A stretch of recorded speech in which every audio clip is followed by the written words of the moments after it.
politics show, and we've got a good one for you. Kicking off, as we usually do most Tuesdays, with Jennifer Lawless down at American University. We are very excited to talk about what the tenor is inside the Beltway. We usually talk about the big things happening after the Tuesday show. They certainly happened on Monday this week. The FBI raiding President Trump's personal lawyer, Michael Cohen's home and office. What's the takedown there? I mean, I think there's two levels of reaction, right? The first is that substantively, this is important and meaningful for not only the Mueller probe, but also for thinking about the kinds of people that Donald Trump surrounds himself with.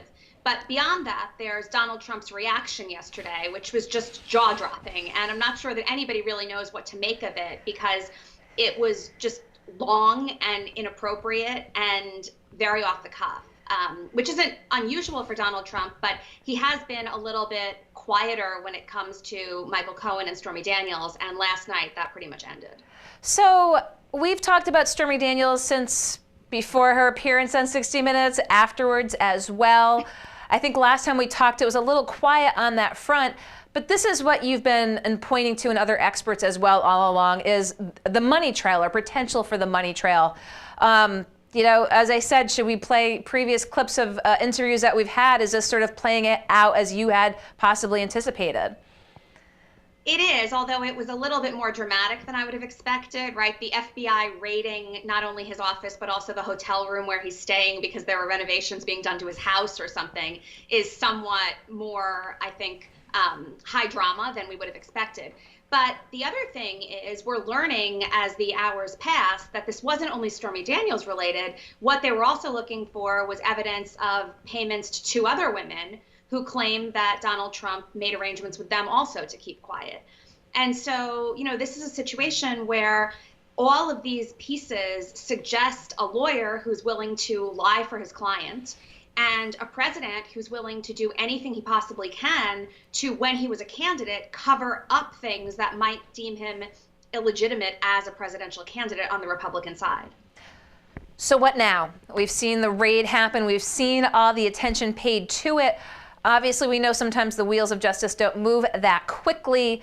I mean, what do we expect? I mean, it's all anyone's talking about, all anyone's asking about. But as we know with investigations, we might not know anything for some time. Right. Well, I think a lot of it will depend on how Donald Trump decides to handle this new information. So yesterday there was a lot of speculation that maybe he would fire Mueller, maybe he would get rid of Rod Rosenstein. He called out Jeff Sessions again as completely incompetent, and mentioned one more time that if he would have known that Sessions was going to recuse himself, he would have appointed another attorney general. So that in of itself is kind of fascinating, that during an investigation, he's basically willing to obstruct justice, or talk about how he wishes he could have obstructed justice. But you've got some Republicans on Capitol Hill, like Chuck Grassley, like Lindsey Graham, saying, look, do not even talk about firing Mueller. That's going to be the beginning of a constitutional crisis. But you've got some conservative Republicans who, for the last 24 hours, have been making the rounds, saying that this is all about sex, it's totally unfair, and this has nothing to do with Russian collusion. And the irony there, of course, is that they're so upset about a potential impeachment being grounded in sex that they forget that they spearheaded one 20 years ago, and Bill Clinton was impeached for that very thing. So I think a lot of the speed with which we gain more information will depend on how histrionic Donald Trump's reaction is in the next 24 or 48 hours. Do we think, I mean, given that reaction that he had at that table with the military leaders, just going off on Mueller, I mean, as you talk about the crisis that could be faced if he were to fire him, I mean, what would you put the odds at right now? Seeing that type of reaction, granted, it was soon thereafter the raid in and of itself, but could you potentially see the president convincing himself that that's the move to make, despite all of these warnings of what that would mean, based on this reaction that he had at the meeting? Well, I think what he would do is fire Rod Rosenstein, right? Which then basically becomes the same thing as firing Mueller, because in coming up with a replacement for Rosenstein, it would be somebody who could then supervise Mueller and could determine that he's fireable. So I think the White House would probably try to pursue that route, so it would seem a little bit more indirect. But frankly, I don't know. You know, he says all the time that he has nothing to hide, that he's innocent, that there's evidence of no collusion. And yet this is the reaction. This isn't the reaction of a person who's innocent and is convinced that they're not going to find anything. Calling it a witch hunt, suggesting that his own Department of Justice and the U.S. attorneys that he's appointed over time are incompetent and are partisan and are incapable of treating him fairly, all point to, I think, a president coming undone. So it's going to come down to, I think, who he winds up surrounding himself with. If the last conversation he has is with those military leaders, my bet is that he's not going to fire Rosenstein. If the final conversation that he has is with, people like Kellyanne Conway or Jared and Ivanka or whomever else, then he might opt to go in that direction. But, I think if there's one thing that we know, it's that he's incredibly unpredictable and he does things when we don't expect them to be done. So I don't know. While we've been speaking, he very well may have fired Rosenstein. Well, you speak to that firing Rosenstein could have, as just as great an implication as actually firing Mueller himself. So let's talk a little bit about that. Wouldn't the pundits, not just from a partisan perspective aside, point that very fact out? Yeah. I mean, and I think that that's the general point that's been made over the course of the last day inside the Beltway, right? Which is that might be a strategically safer move, but at the same time, it has the same outcome, and that's the problem. The other thing to keep in mind, too, is that when he went crazy yesterday, condemning his own Justice Department and condemning Mueller, it was unclear that this was even a referral from the Mueller investigation. Right? This was the Southern District in New York. It was unclear who had signed off. It turns out we've since learned that Rod Rosenstein personally signed off on the raid. But at the time that he was making these accusations, there was no reason to believe that was actually the case. And so the fact that he immediately goes there, that he has this knee-jerk reaction that it's the Mueller investigation trying to take him down, suggests that he really does worry about what they might uncover.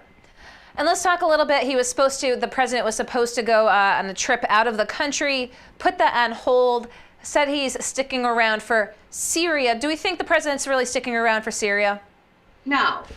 I mean, sure, the president probably should be sticking around for Syria, but I think that this is one more example of being worried about what could happen when he's gone, or what could happen when he walks to Air Force One and confronts reporters, what could happen when he's asked a question in a setting that he doesn't control as much. And it's probably safer, and I wouldn't be surprised if his lawyer's advice is to veer not far from the Oval Office. Lay low. How pleased on a scale of 1 to 10 do you think that Mark Zuckerberg is that this is all taking place right now? I'm very, very pleased. I mean, his testimony is currently underway, and it's one thing to sort of issue a contrite mea culpa, but it's another thing when that mea culpa involves 87 million people. So I don't really know how contrite you can be. I think the only thing he has going for him, well, I think he has two things going for him. The first is from the little pieces that I've been able to put together, it seems that several people on the committee don't actually know what Facebook is or how it works. Please name names. I've been watching a little bit. Please name names. I honestly have been listening. So I was listening while running, so I didn't see. But this is a situation where I think that's helpful because it looks like the people asking questions don't actually know what they're talking about. The other thing that's helpful to him is that at the end of the day, thoughts of a possible constitutional crisis or impeachment are probably more important than major breaches of privacy. Now, I'm not sure that they're that much more important, but the timing couldn't have been better for Zuckerberg. So as you said, I mean, I've caught bits and pieces of it today as well. Did you get the alert this morning from Facebook that they were deleting that particular app that apparently was related to Cambridge Analytica? I did. I think everybody got it because someone took the test at some point in time. And you talk about the contriteness of Zuckerberg. Obviously, we saw the FTC come down just the other week, say that they were investigating once again because the FTC and Facebook had a settlement with the FTC back as far as 11, said that they're looking at Facebook once again. But, being kind of dragged in and brought up on Capitol Hill, I mean, what do we expect to come out of Zuckerberg's testimony? We're tightening our policies and that's sort of it. Is this a bit of a dog and pony show? It is. But I think it's a dog and pony show in both directions because Zuckerberg can only remain as powerful and wealthy and influential as he is if people continue to use Facebook. And Congress looks ridiculous if they just completely let this go. But it's unclear what the punishment could be. It's unclear exactly what new policies would look like. So I think it's basically an airing of what both sides seem to know and trying to figure out what better policies moving forward would look like. But, I don't think that there's going to be a resolution coming out of this. I think it's really just a public relations game for both sides. As you said, listening a little bit, again, I'm so curious to know, again, those members who weren't quite sure what Facebook was or how it operated. I mean, let's be honest, some folks maybe of older generations might not, but still it's a major issue facing the country right now. So it'll be interesting to see that as well.